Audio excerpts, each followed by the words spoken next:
शत शत नमन। एक बार गुरुदेव के चरणों में पुनः नमन करते हुए ज्ञान दृष्टि ग्रुप में आप सभी का स्वागत। मैं डॉक्टर वीरवाला छाजेड़ सबका सादर अभिवादन करती हूँ, भव्य जीवों का। आज हम निर्जरा पार्ट 1 भाग 1 को देखते हैं, क्योंकि संवर और निर्जरा इतने इम्पॉर्टेंट हैं कि इसके हम 2-3 भाग डिटेल में विस्तार से ले सकते हैं। इसको समझना बहुत ज़रूरी है। कितने इसके प्रकार हैं, निर्जरा क्या होती है। कर्मों का आंशिक रूप से आत्म प्रदेशों से झड़ जाना, क्षीण हो जाना निर्जरा कहा जाता है। पूर्ण रूप से क्षय हो जाना मोक्ष कहा जाता है, लेकिन आंशिक रूप से यदि कर्म आत्मा से विलग होते हैं तो उसको निर्जरा कहा जाता है। तो बहुत सुंदर 4 पंक्तियाँ इसके लिए भी कही गई है। शुद्धात्मा की रुचि संवर साधना है निर्जरा। शुद्धात्मा की रुचि संवर साधना है निर्जरा। ध्रुव धाम निज भगवान की आराधना है निर्जरा। वैराग्य जननी बंध की विध्वंसिनी है निर्जरा। है साधकों की संगिनी आनंद जननी निर्जरा। 4 पंक्तियों में जैसे पूरी परिभाषा ही आ गई, क्या साधना है, क्या आराधना है, ये निर्जरा है क्या। तो सबसे पहले कहते हैं कि शुद्ध आत्मा, एक होती है व्यवहार आत्मा, एक होती शुद्ध आत्मा। क्या 2 आत्माएं होती है अलग अलग? नहीं, एक ही आत्मा के 2 रूप होते हैं। एक को हम व्यवहार दृष्टि से जानते हैं कि वो कर्मों से बद्ध आत्मा है, और एक को हम निश्चय दृष्टि से, सिक्के के जैसे 2 पहलू होते हैं ना, वैसे ही आत्मा को भी हम अलग अलग रूपों में जानते हैं। जो 8 प्रकार आत्मा के बताए ना, द्रव्यात्मा, कषायात्मा, योगात्मा, उपयोगात्मा, ज्ञान, दर्शन, चारित्र, वीर्य आत्मा। तो आत्मा अलग अलग नहीं है, लेकिन उसकी रूप, उसके पर्याय जो हैं वो भिन्न भिन्न हम देखते हैं। तो हमें कोई कन्फ्यूजन अपने आप में रखने की ज़रूरत नहीं है। व्यवहार नय से आत्मा बंधी हुई है और निश्चय नय से आत्मा शुद्ध स्वरूप में है, क्योंकि जो जैसा है वो अपने अस्तित्व को कभी नहीं छोड़ता। अगर अस्तित्व, वस्तुत्व, प्रमेयत्व, प्रदेशत्व ये वस्तु के गुण नहीं होते तो एक वस्तु दूसरी वस्तु में रूपांतरित हो जाती, अपने स्वतंत्र अस्तित्व को छोड़ देती। पर ऐसा नहीं होता। एक व्यक्ति या एक वस्तु दूसरे वस्तु या व्यक्ति का कुछ भी नहीं कर सकता। उनका अपना स्वतंत्र परिणमन होता है। स्वतंत्र रूप से अगर हम देखते हैं, जब व्यक्ति की मृत्यु हो जाती है तो लाश को यदि आप भूमि में गाड़ दें तो भी उसको सड़ना है, जला दें तो भी उसका क्षय होना है, कुछ ना करें तो भी पड़े पड़े उसका गलन मिलन होना ही है। स्वयं से उसका परिणमन होना है, ये तय है। तो शुद्ध आत्मा की जो रुचि है, जो उसमें इंटरेस्ट है हमारा ना, वो निर्जरा। शुद्ध आत्मा की रुचि संवर, वही साधना है, वही साधना है। और ध्रुव धाम मतलब ध्रुव यानी शाश्वत, धाम यानी घर, जो हमारा शाश्वत घर है। ध्रुव धाम कहाँ? जहाँ हमारे निज भगवान, निज आत्मा रहती है, वही हमारा ध्रुव धाम है। तो वो ध्रुव धाम की आराधना करना ही निर्जरा है। और ये कैसी है निर्जरा? ये वैराग्य को जन्म देने वाली है। वैराग्य जननी, बंध की विध्वंसिनी मतलब बंध को तोड़ने वाली है ये निर्जरा, जो अनादि काल से हमारे कर्म आत्मा में लगे हुए हैं, बंधे हुए हैं। उसको कौन तोड़ने वाला है? संवर से तो हम रोक सकते हैं, पर निर्जरा से ही हम तोड़ सकते हैं उसको। आंशिक रूप से तोड़े तो निर्जरा, पूर्ण रूप से तोड़े तो मोक्ष, इतना ही फर्क है। तो ऐसी जो है कर्मों का नाश करने वाली, विध्वंस करने वाली निर्जरा और साधकों की संगिनी, अगर इसका हमने संग, सत्संग कर लिया, स्वीकार कर लिया, तो ये कैसी है? आनंद देने वाली, आनंद प्रदान करने वाली। आज देखिए हर व्यक्ति अस्वस्थ है। अब आप कहेंगे मैं तो फिट हूँ, मैं तो बिल्कुल ठीक हूँ, हेल्दी हूँ, स्वस्थ हूँ, परंतु क्या मानसिक रूप से, भावनात्मक रूप से हर रूप से हम स्वस्थ हैं? नहीं। हर व्यक्ति में कुछ न कुछ, कभी न कभी उसे लगता है मैं ठीक नहीं हूँ, आज मुझे ठीक नहीं लग रहा है। और ये जो लक्षण है वो उसकी रोगीपने को या रुग्णता को प्रकट करते हैं। वो केवल शरीर और मन से रोगी नहीं होता। शरीर का रोग तो दिखाई देता है कि सिर दुख रहा है, पैर दुख रहा है, घुटना दुख रहा है या कमर दुख रही है ना, या पे कहीं कुछ दर्द हो रहा है, जलन हो रही है, कुछ भी। परंतु मन का रोग, चलो वो भी हमको दिखाई देता है कि मानसिक रूप से बीमार है, परंतु जो भावनात्मक रोग है, भावनात्मक ये जो उपाधियां हैं, क्रोध, मान, माया, लोभ, राग, द्वेष, ये जो उपाधियां हैं, ये भावनात्मक जो रोग हैं, वो हमको कई बार दिखाई नहीं देते, लेकिन हमारे अंदर ही अंदर ये रोग का रूप धारण करते हैं। तो किसी का भी चित्त कहना चाहिए पूर्णतः स्वस्थ नहीं है। कोई ना कोई रोग से, बीमारी से हम ग्रस्त हैं, चाहे वो कोई सी भी हो। तो जो अध्यात्म के डॉक्टर हैं, चिकित्सक हैं, उन्होंने क्या बताया कि निर्जरा के जो सिद्धांत हैं उनको अपन जीवन में ग्रहण करें तो हम आत्मा के क्षेत्र में, अध्यात्म के क्षेत्र में प्रवेश करके हमारे जो कर्म मल, यानी जो कर्म मल जो बंधे हुए हैं, जो गंदगी है, जो कचरा है, उसको हम साफ कर सकते हैं। और ये निर्जरा क्या है? सफाई की प्रक्रिया है। निर्जरा शुद्ध आत्मा को पाने की प्रक्रिया है। तो स्वतंत्र रूप से अगर हम कहें तो निर्जरा का एक ही प्रकार है, पर हम क्या कहते हैं 12 प्रकार, 6 बाह्य और 6 आभ्यंतर। तो 12 कैसे हो गई भी? निर्जरा तो एक ही, कर्म का झड़ना निर्जरा। तो जहाँ जहाँ जिस जिस कारण से निर्जरा होती है, उस कारण को हम यहाँ पर लेकर उसको निर्जरा के भेद के रूप में गिना गया, भेद प्रभेद निर्जरा के, कि हम बाह्य अनशन करते हैं, उन्नोदरी करते हैं। इसको बहुत 2-2 लाइन में हम समझने का प्रयास करेंगे कि क्या अनशन है, क्या उन्नोदरी है। तो हम निर्जरा का बाह्य तप कर लेते हैं, और आंतरिक स्वस्थता की दृष्टि से आत्मा की शुद्धि जब और हमको सूक्ष्मतम रूप में करनी है तो हम आंतरिक निर्जरा करते हैं। और वो आंतरिक क्या है? प्रायश्चित, विनय, वैयाविर, स्वाध्याय, ध्यान, विसर्ग। तो ये निर्जरा जो कि हमारी आत्मा को शुद्ध रूप प्रदान करती है, वो कैसी होती है, कैसा उसका परिणाम होता है, आत्मा की विशुद्धि कैसे करती है, वो चेतना को अपने मूल रूप में कैसे प्रकट करती है वो निर्जरा, और हमारे को आदि यानी मन की बीमारी, व्याधि शरीर की बीमारी, उपाधि भावनात्मक बीमारी, इनसे हटाकर हमको कहाँ ले जाती है? समाधि की ओर ले जाती है, समता की ओर ले जाती है, आनंद की ओर ले जाती है। ऐसी होती है निर्जरा। तो कहा गया है विनय विजय उपाध्याय जी ने कि अग्नि जैसे अलग अलग रूप में दिखाई देती है। अग्नि एक ही है, लेकिन हम उसको कैसे कहते हैं? लकड़ी में आग लगी है, घास में आग लगी है, या पत्थर में आग लगी है, या लोहे में आग लगी है, लोहे की आग, अग्नि की आग, घास की आग। अग्नि एक है, लेकिन वो अलग अलग रूपों में, इसलिए कि अलग अलग जगह पर लगी है, अलग अलग वस्तु में लगी है, इसलिए हम उसको अलग अलग रूपों में देखते हैं। तो वैसे ही निर्जरा को भी हम कारणों के कारण 12 प्रकार से उसको देखते हैं। तो उस अद्भुत तप, निर्जरा जो है अद्भुत तप है, और उससे हम पर्वत की भांति, यानी जो पर्वत की तरह विशाल कर्मों का बंधन हमने अनादिकाल से किया है, उसको हम तोड़ सकते हैं।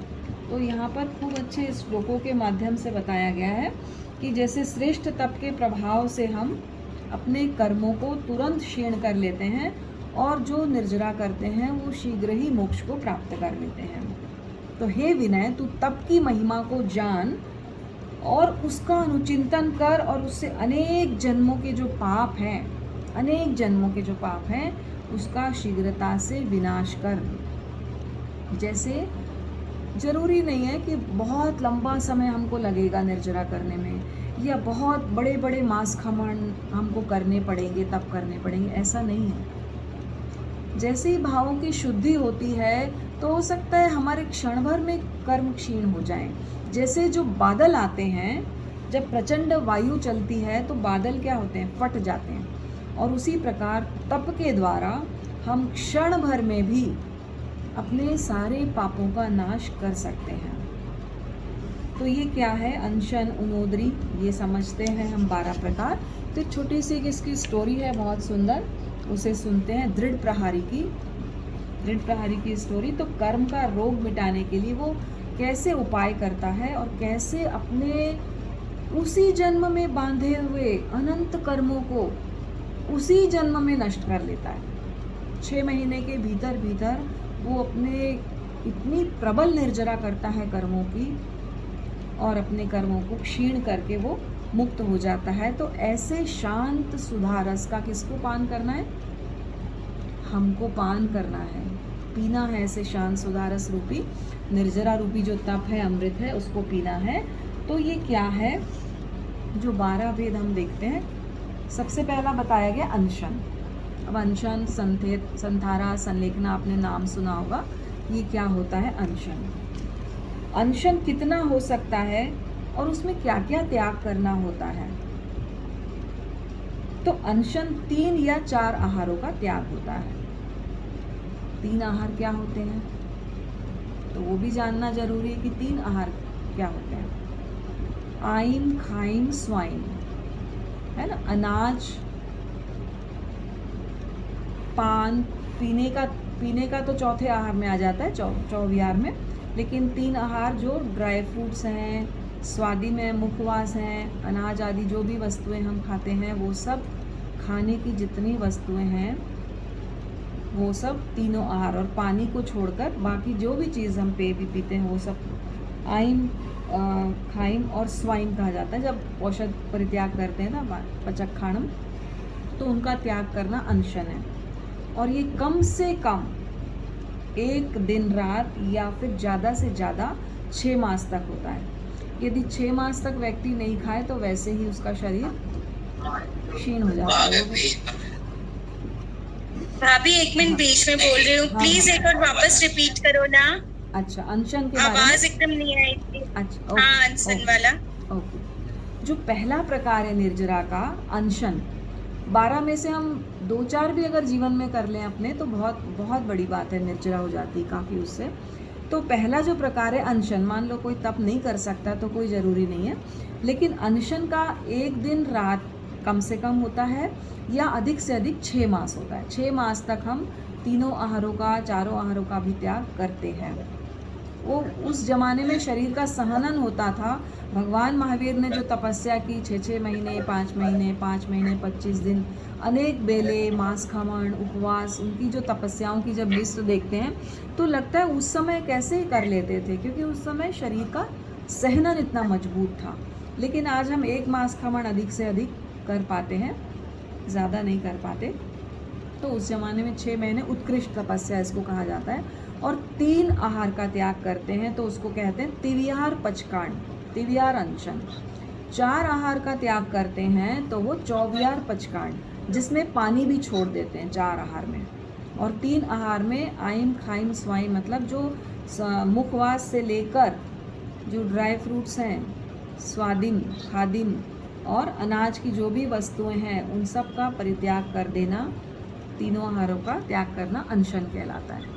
तो एक उपवास करते हैं हम, मिनिमम क्या करते हैं, एक उपवास, वो अनशन की श्रेणी में आ जाता है, क्योंकि 1 दिन रात से कम नहीं होता ये, तो अनशन कर लेते हैं। संथारा जो होता है वो हम एक साथ पचक लेते हैं, और संलेखना में हम धीरे धीरे तैयारी करते हैं कि अभी ये छोड़ा, फिर ये छोड़ा, फिर ये छोड़ा, इस तरह से धीरे धीरे संलेखना करते हुए संथारा जो अंतिम समय में होते हैं मृत्यु के, जैसे 90 वर्ष हो गए, 85 वर्ष हो गए, और हमको लगता है कि भाई अब हमारा शरीर जो है उपयोगी नहीं रहा, काम नहीं दे रहा है, हम इसको नहीं सर्वाइव कर पा रहे हैं, तो वो लोग संथारा, संलेखना करके अपने को मृत्यु को महोत्सव के रूप में मनाते हैं कि भाई पुराने कपड़े फट गए, अब इसको छोड़ना है, छोड़ दिया, ममत्व छोड़ दिया हमारा।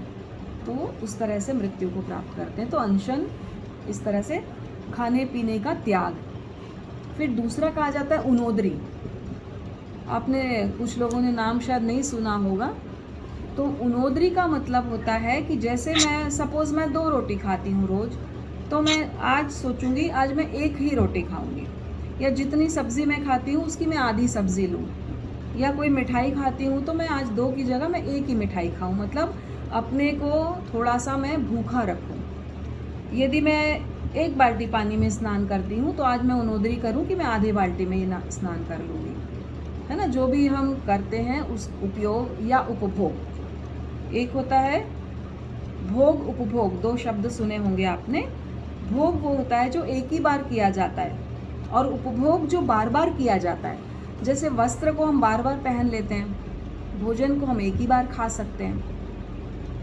तो भोग यानी एक ही बार जो हम उपयोग में लेते हैं, और उपभोग यानी बार बार हम उस चीज़ को यूज़ करते हैं। तो उसमें हम जब संयम कर लेते हैं, उसमें हम संयम कर लेते हैं कि आज मैं आधा या 50% या 1/4 या 1/3 भोजन का यूज़ करूँगी, या वस्त्र का यूज़ करूँगी, या पानी का यूज़ करूँगी, या जाने आने में संयम कर लिए कि मैं रोज़ इतना 5 किलोमीटर चल रही हूँ, आज मैं 3 ही थोड़ा सा उनोदरी कम करूँगी। मैं शरीर का हलन चलन या वाणी का, मैं 24 घंटा बोलती हूँ अगर, तो मैं आज मैं सिर्फ 20 घंटा ही बोलूँगी, या मैं 4 घंटे बोलूँगी, 20 घंटा मौन कर लूँगी। तो ये संयम किया। 5 इंद्रियों में, है ना, सुनने का भी संयम हो सकता है, बोलने का हो सकता है, खाने का हो सकता है, देखने का हो सकता है, दृष्टि संयम हो सकता है। तो जो भी मैं संयम कर रही हूँ, उनोदरी, मैं उनोदरी कर रही हूँ, मतलब उसको छोड़ रही हूँ पाप को थोड़ा सा मैं, तो ये उनोदरी के अंतर्गत आता है कि हम कम खाएं, कम उपभोग करें। तीसरा आता है भिक्षाचरी, जिसमें ना साधु साध्वी लोग अभिग्रह लेते हैं, हम भी ले सकते हैं। मान लो 28 की 9 का उपास किया, और मैंने सोचा भाई ये लोग इतने 11 लोग उपस्थित रहेंगे और मुझे पाढ़ने के लिए कहेंगे, तो मैं आज 28 का पाढ़ना करूँगी, नहीं तो मैं एक दिन और कंटिन्यू करूँगी, दूसरे दिन करूँगी। तो इस तरह का अभिग्रह भी बहुत बड़ी तपस्या है, बहुत बड़ी निर्जरा है ये कर्मों की। तो ये जब जैसे दिगंबर साधुओं की गोचरी आप देखेंगे कभी, तो वो बहुत अभिग्रह के बिना आहार नहीं करते हैं। तो उनको मतलब कैसे इतने चौके खुले हों, या इसमें ये नारियल हो, इसमें ऐसा किया गया हो, या लाल रंग के वस्त्र पहने हो किसी ने, तो मैं उसके हाथ से गोचरी लूँगा, या चश्मा लगाया हुआ हो, इस तरह अलग अलग। जैसे भगवान महावीर ने 13 अभिग्रह जब उस समय लिए थे, 6 मास की उनकी 5.5 मास की तपस्या हुई थी, चंदन बाला ने वो अभिग्रह पूरे किए। आँख में आंसू हो, राजकन्या हो, दासी हो, पैरों से मुंडी हुई हो, हाथ पैर में हथकड़ी बेड़ी हो, और एक पैर वो उसके बाहर और एक भीतर हो जहाँ पर वो खड़ी हो। तो इस तरह से उनके आँख में आंसू हो। अगर 12 अभिग्रह मिल गए, 13वां नहीं मिला, तो वो पलट के चले जाते हैं। फिर वो पुकारती है, आंसू आँखों में आ जाते हैं कि आप मुझे छोड़कर जा रहे हैं ऐसी अवस्था में, तो फिर पुनः पधार के वो भिक्षा ग्रहण करते हैं। तो ये भिक्षाचरी कि हम अभिग्रह के द्वारा आहार लें। तो साधु करते हैं, इतने घरों में आज मैं अधिक भिक्षा नहीं लूँगा, 5 घरों में जाऊँगा, अगर मिल गया तो ठीक है, नहीं मिला तो मैं आज भोजन नहीं करूँगा, ये मेरे हिसाब से। तो इस तरह का। तो चौथा होता है रस परित्याग, रस का परित्याग करना। जो दूध, दही, घी, तेल, मक्खन, है ना, गुड़, शक्कर, गुड़ और शक्कर को हम एक ऑब्लिक कर लेते हैं। तो इस तरह 6 प्रकार के जो विगय होते हैं, विगय जो महादोष होते हैं, दोष तो हैं, खाने में हिंसा लगती है, लेकिन जो महादोष होते हैं, मक्खन को, शहद को, मांस, मदिरा, ये सब चीज़ों को महादोष कहा गया है। तो महादोष जो होते हैं उनको छोड़ देना। सपोज़ आज मैंने सोचा भाई मैं तेल ऊपर से नहीं लेती हूँ, या घी मैं ऊपर से नहीं ले रही हूँ, तो 2 विगय का छोड़ दिया, त्याग कर लिया, है ना। कभी हमने शक्कर ऊपर से नहीं ली, कढ़ाई विगय भी होती है, कढ़ाई में कुछ मिठाई बनी है या कुछ बना है, तो उसको हमने छोड़ दिया, कभी ये छोड़ दिया, कभी वो छोड़ दिया। इस तरह से जो रस का परित्याग करते हैं, क्योंकि जो रस होते हैं ना, वो हमारी उत्तेजना को जगाते हैं, वो हमारे आवेग आवेश को बढ़ाने वाले होते हैं रस। जो साधु होता है ना, वो सात्विक भोजन करता है, उबला हुआ खाना खाएगा, कम तेल का, कम मिर्च का, या मीठा नहीं खाना है, या जो भी दूध, दही, घी, पनीर, जो चीज़ें होती हैं ना, आपको बहुत हेल्दी बनाती हैं। और जितना आप हेल्दी होते हैं ना, उतनी हमारे अंदर आकांक्षाएं, वासनाएं पैदा होती हैं। जितना हम शक्कर, मीठा, तला ये सब खाएंगे खाना हेल्थ के लिए तो खैर मीठा तला बहुत ख़राब ही है, बहुत अच्छा नहीं है, लेकिन वो हमारे मन की स्थितियों के लिए भी ख़राब है कि जो साधु लोग अवॉइड करते हैं इस तरह का भोजन, वो नहीं करते हैं। आहार आप देखिए कभी उनका, तो ये तरह का भोजन छोड़ना, जो बहुत स्वादिष्ट गरिष्ठ भोजन को छोड़ देना, ये रस का परित्याग हो जाता है, जिसमें 6 विघ्न आते हैं मुख्य रूप से कि आज दही छोड़ दिया, आज दूध छोड़ दिया, आज हमने घी छोड़ दिया, इस तरह से। फिर काया क्लेश। अब ये कैसा तप है भाई, काया क्लेश, काया को कष्ट देना। आप सोचेंगे भाई दूसरों की काया को कष्ट देना तो पाप है, तो स्वयं की काया को क्यों कष्ट देना, ये कहाँ से पुण्य हो गया, निर्जरा हो गई, धर्म हो गया। कई बार पूछते हैं सामने जो जैन नहीं होते हैं ना, वो लोग पूछते हैं कि जैन लोग ना इतना कष्ट देते हैं काया को, इतना उपास करते हैं, क्या ज़रूरत है, हमारे उपास में देखो कितना फरियारी भोजन और अच्छा अच्छा भोजन खाते हैं हम तो, आप लोग तो बिल्कुल पानी पी रहे हैं या वो भी नहीं पी रहे हैं, ऐसा कैसा कष्ट देते हैं, और इसमें कौन से भगवान खुश होते हैं काया को कष्ट देने में। तो एक्चुअली हम जो मीनिंग समझ रहे हैं उपवास का, काया क्लेश का, जैसे वो ये है काया को कष्ट देने से तप होता है, नहीं। काया को हम साध रहे हैं, साधना कर रहे हैं कि मैं लंबे समय तक मैं ध्यान में बैठ सकूं, मैं लंबे समय तक आत्मा के निकट बैठ सकूं, इसलिए मैं काया के जो परीक्षा हैं उसको समभाव से सहन करने के लिए अपने शरीर को तैयार कर रहे हैं। यदि आप एक्सरसाइज करते हैं, प्राणायाम करते हैं, तो आप दीर्घ श्वास के द्वारा मन की चंचलता को रोक सकते हैं। आसन के द्वारा लंबे समय तक हम कायोत्सर्ग में बैठ सकते हैं। और क्योंकि हमको साधना करनी है, इसलिए हम काया को क्या कर रहे हैं, परफेक्ट बना रहे हैं। कैसे? काया क्लेश मतलब क्या है, आसन। काया को क्लेश नहीं देना है, कष्ट नहीं देना है, आसन आदि करना, शरीर के प्रति जो मेरा ममत्व है, जो मेरा मेरापन है, जो मेरा मोह है, जो मेरी आसक्ति है, उसको कम करना, काया क्लेश। शरीर के प्रति मोह है तो क्या होगा, मैं बार बार, अभी गर्मी लग रही है, अभी मुझे एसी चाहिए, अभी मुझे पंखा चाहिए, मैं बार बार ध्यान कहाँ जाएगा, शरीर को पसीना आ रहा है ना भाई, शरीर को पसीना आ रहा है, तो हम क्या करेंगे, पंखा देखेंगे, ये देखेंगे, हमारा ध्यान भटकेगा ना बार बार। और अगर हमने सोचा कि चलो गर्मी का टाइम है भाई, पसीना तो आएगा, आत्मा में लीन होना है, ध्यान करना है, सब बंद करके भी बैठते हैं बैठने वाले, तो काया को कष्ट नहीं दे रहे हैं, उस परीक्षा को यदि हम सहन कर रहे हैं तो ये साधना के लिए हमारी तैयारी। शरीर के प्रति मोह को छोड़ना, लंबे समय तक आसन में बैठना, दीर्घ श्वास प्राणायाम के द्वारा सीखना, ये काया क्लेश कहा जाता है।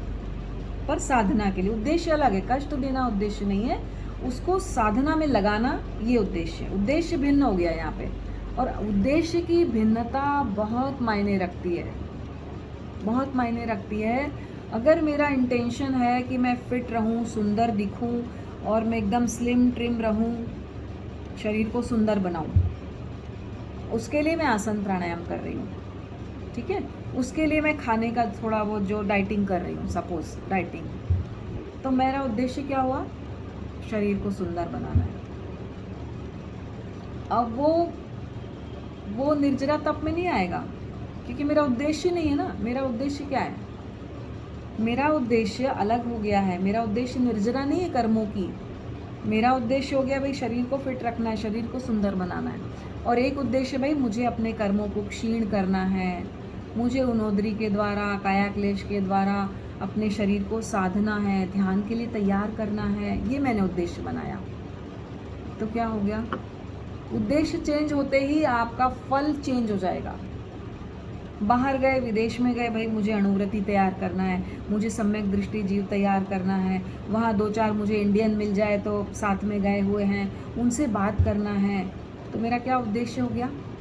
और यदि होता घूमना फिरना, मौज मस्ती करना है, क्रिया सेम हो रही है पर मेरा उद्देश्य बदल गया, तो मेरा फल भी बदल जाएगा, है ना। तो निर्जरा यदि करना है तो हम निर्जरा के उद्देश्य से ही धर्म को करें, न कि कुछ पाने के लिए करें। सिर्फ कर्म को क्षीण करने के लिए निर्जरा करें, मोक्ष को पाने के लिए निर्जरा करें। बाकी सब चीज़ें तो रास्ते में मिलने ही वाली है।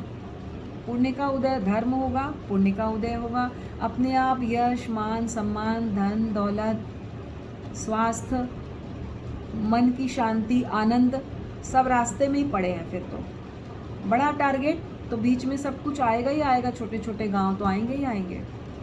टारगेट बड़ा रहेगा तो छोटी चीज़ें अपने आप मिलेगी, छोटा टारगेट रहेगा तो छोटा ही मिलेगा, बड़ा नहीं मिलेगा, नहीं पहुंच सकेंगे हम वहाँ पे, है ना। तो निर्जरा का जो उद्देश्य है वो सकाम निर्जरा की मोक्ष की इच्छा से होने वाली, और एक होती है अकाम निर्जरा। आप भूखे रहे, प्यासे रहे, कि सहन कर लिया उसको, आपने परीक्षा को सहन कर लिया, तो भी निर्जरा हो रही, क्योंकि कुछ ना कुछ टाइम पीरियड फिक्स है कर्मों का, उस टाइम पीरियड में उसको झड़ना ही है, तो वह काम निर्जरा हो गई। तो फिर छठवां है प्रतिसंलीनता। प्रतिसंलीनता क्या होती है? इंद्रियों को अपने अपने विषयों से दूर रखना। अब कैसे दूर रखें भाई? कल भी बात आई थी, कैसे दूर रखें? प्रवृत्ति तो हो रही है पूरे टाइम, मन वचन काया की, पांचों इंद्रियों की, कैसे दूर रखें उनको?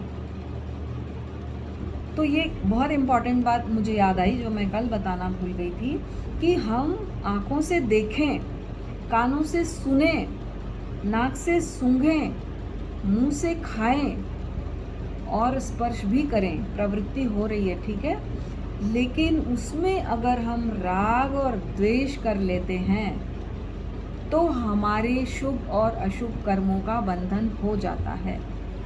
और यदि हम सिर्फ देख रहे हैं, सिर्फ सुन रहे हैं, सिर्फ खा रहे हैं, सिर्फ सूंघ रहे हैं, सिर्फ स्पर्श कर रहे हैं, उसमें हमारी कोई प्रियता अप्रियता, कोई राग द्वेष, कोई अच्छा बुरा नहीं है हमारे मन में, तो कर्मों का बंध नहीं हो सकता, क्योंकि हम वहां पर बंद किससे हो रहा है? राग और द्वेष से। बंद राग और द्वेष से, भावों से हो रहा है कि ये टेबल है, दैट्स इट, खत्म, ये टेबल है। अब ये टेबल सुंदर है, ये अच्छी है, ये कंफर्टेबल है, ये वाली टेबल बहुत ही खराब है, कैसी बनाई है कारपेंटर ने, ये कोई तरीका है इस तरह की टेबल बना दी, इतनी ऊंची है, मुझे ऐसे करके बैठना पड़ता है। तो क्या होगा? अब मेरा क्या हो गया? टेबल टेबल है, मैं देख रही हूँ, उपयोग कर रही हूँ, तब तक ठीक है, मेरे कर्मों का बंधन नहीं होगा। लेकिन मैं देखते देखते उसके साथ राग द्वेष कर लेती हूँ तो मेरे कर्मों का बंध होगा, क्योंकि मैंने अच्छा बोल के शुभ कर्म का बंध किया और बुरा बोल के बुरे कर्म का बंध किया। तो प्रतिसंलीनता क्या है? इंद्रियों को अपने अपने विषयों से दूर रखना, यानी गुप्ती करना उनकी। जैसे कछुआ क्या करता है? शत्रु से बचने के लिए क्या करता है? वो अपने मुंह को, अपने हाथ पैर को, अपने जो कवच रहता है, इतना मोटा रहता है पत्थर जैसा कवच, उसके अंदर घुसा लेता है। जैसे ही कोई दिखता है बाहर शत्रु है, उसके अंदर घुस जाता है और उसका कोई कुछ बिगाड़ नहीं सकता है, उसको मार नहीं सकते, क्योंकि बहुत मोटा कवच होता है उसके ऊपर भी और नीचे भी, दोनों तरफ कवच होता है उसके। और एक कछुआ है जो बहुत चंचल है, उससे संयम नहीं होता इंद्रियों का, तो वो इधर उधर इधर उधर ऐसे ऐसे देखता है मुंह निकाल के, तो वैसे ही शिकारी आके फट से उसको शिकार कर लेता है, उसको मार देता है। तो क्या हुआ? इंद्रियों की चंचलता से एक कछुआ तो बच गया जिसने गुप्ती करी, और जिसने चंचलता दिखाई वो मर गया। तो जैसे ही हम पांचों इंद्रियों की चंचलता दिखाते हैं, बाहर उसको भोग उपभोग के लिए प्रेरित करते हैं, वैसे ही हमारे कर्मों का बहुत बंध होता है। और जैसे हम उनकी गुप्ती कर लेते हैं, उनको संयम में रख लेते हैं, थोड़ा बहुत जो जरूरी आवश्यक करा, बाकी ध्यान किया, संयम किया, स्वाध्याय किया, अच्छे काम में लगाया, तो हमारे धर्म के साथ साथ निर्जरा भी हो जाती है। तो ये प्रक्षय जो है बाह्य हमारे तप हैं। तो आंतरिक तप कौन से हैं? इसको एक एक को समझना इसलिए ज़रूरी है ताकि हम उसको समझेंगे तो ही हम उसको जीवन में ला पाएंगे। तो सातवां जो है, कहना चाहिए आंतरिक का पहला और यूं क्रम में सातवां, प्रायश्चित। प्रायश्चित क्या है? कन्फेस करना, है ना, अपने पापों को। एक होता है दूसरों के सामने गर्हा करना, एक होता है है ना, खुद की गर्हा करना। हम बोलते हैं ना, निंदामी गरियामी अप्पाणम वो सिरामी। जब हम सामायिक पचकते हैं, पचकांड करते हैं, तो हम बोलते हैं निंदामी, निंदा करता हूँ, गर्हामी, गर्हा करता हूँ। गर्हा यानी जो अपन गुरु के सामने जाके कहते हैं कि आज मुझसे ये छिपकली मर गई, ये मेंढक मर गया, ये मुझे इसका प्रायश्चित दीजिए, सबके सामने जो स्वीकार करते हैं अपने बुरे कर्म को, पाप को, गर्हा करते हैं। निंदामी गरियामी अप्पाणम वो सिरामी। आत्मा को पापों से मुक्त करने के लिए मैं क्या करता हूँ, सामायिक करता हूँ या सावध योग का त्याग किया। तो निंदा करना स्वयं की, जो बुरे कर्म हैं उनकी, गर्हा करना, दूसरों के सामने अपनी आलोचना करना, आज मुझसे ये हो गया, आज मुझसे वो हो गया, या मन ही मन प्रतिक्रमण करना, प्रायश्चित करना कि आज मुझसे ऐसा हो गया। अगर चलो सबके सामने हिम्मत नहीं है तो अपनी मलिन आत्मा की शुद्धि के लिए हम क्या करते हैं, विशुद्ध करने के लिए प्रायश्चित करते हैं, प्रतिक्रमण कर लेते हैं। तो हमारे बहुत से पाप कर्मों का नाश हो जाता है, निर्जरा हो जाती है। हमने तो अपने भीतर माफ़ी मांग ली तो हम हल्के हो जाते हैं। तो प्रायश्चित एक बहुत बड़ा निर्जरा का आंतरिक, जैसे जैसे क्रम में हम बढ़ रहे हैं ना, उतना ही निर्जरा का जो प्रकार है वो पावरफुल होता जा रहा है। सबसे पहला अनशन उनोद्री को सबसे ज़्यादा हम इम्पोर्टेंस देते हैं, लेकिन सबसे ज़्यादा जो इम्पोर्टेंट है वो लास्ट के 3 है, स्वाध्याय, ध्यान और व्युत्सर्ग, जिसको भगवान महावीर ने पूरे साधना काल में उपयोग किया। जैसे जैसे क्रम बढ़ रहा है वैसे वैसे वो निर्जरा जो है वो पावरफुल होती जा रही है उसके प्रकार। प्रायश्चित के बाद विनय, कि विनय करना है। किसका विनय करना है? जो आचार्य हैं, उपाध्याय हैं, साधु हैं, संयमी हैं, महाव्रती हैं और जो सात्विक प्रवृत्ति के लोग हैं, उनकी सेवा शुश्रूषा करना वैयावृत्त कहलाता है और इससे भी कर्मों की निर्जरा होती है। फिर स्वाध्याय, स्वाध्याय का मतलब ये नहीं सिर्फ पढ़ना, बुक निकाल के पढ़ना, स्व का अध्ययन। स्व मतलब आत्मा तत्व का अध्ययन, चिंतन, 5 प्रकार जो बताए गए ना स्वाध्याय के। वाचना, इस तरह प्रवचन करना अच्छी बातों का, शास्त्रों का। पृच्छना, पूछना, वाचना, पृच्छना, अनुप्रेक्षा, चित्तारना, पलट कर देखना उसको, बार बार उसको, है ना, ये सब चीज़ें भी स्वाध्याय के अंतर्गत आती है। पूछना, प्रश्न करना, चित्तारना यानी उसको पलट पलट के बार बार याद करना, कंठस्थ करना, ये सब भी स्वाध्याय है। आत्मा के बारे में बातें करना, ये सब भी स्वाध्याय है। तो स्वाध्याय से भी हम क्या करते हैं, अपने आत्मा को उन्नत बना लेते हैं। और 11वां ध्यान। ध्यान में अशुभ प्रवृत्ति से अपने मन को हटाकर हम कहाँ लगा रहे हैं, शुभ प्रवृत्ति में एकाग्र कर रहे हैं। श्वास को देख रहे हैं, शरीर को देख रहे हैं, ये सब हमारी शुभ प्रवृत्तियाँ हैं। और 12वां है व्युत्सर्ग, काया की प्रवृत्ति, क्रोध आदि को छोड़ना, ये सब व्युत्सर्ग है। काया को व्युत्सर्ग, काया को तो छोड़ नहीं सकते, काया के प्रति ममत्व को छोड़ना कायोत्सर्ग, और व्युत्सर्ग में सब चीज़ें आ जाती हैं, क्रोध मान आदि छोड़ने की भी बात आ जाती है। तो ये 6 वेद जो है वो बाद के अंतरंग तपस्या के हैं। तो ये आत्मा की आंतरिक प्रवृत्तियों की शुद्धि करते हैं, इसीलिए इनको आभ्यंतर तप भी कहा गया है, आंतरिक तप, आभ्यंतर तप। तो ये जो 12 प्रकार हैं, तो संवर जो है निरोध करता है किसका, प्रवृत्तियों का, और निर्जरा क्या है, शुभ प्रवृत्ति है, जिसके द्वारा हम शुभ प्रवृत्ति करके धर्म में उन्मुख होकर हम कर्मों की निर्जरा कर रहे हैं। तो ये 12 प्रकार हम आज यहाँ पर संपन्न करते हैं। और अगले क्रम में मैं इसकी बहुत सुंदर एक स्टोरी है कि कैसे बहुत कम समय में अनादिकाल के पापों को नष्ट करने वाला दृढ़ प्रहारी किस तरह निर्जरा के द्वारा अपने कर्मों को नष्ट करता है, वो सुनेंगे अगले लेक्चर में। आप सबके प्रति कृतज्ञता। ओम अरहम। सबके प्रति मंगल भावना।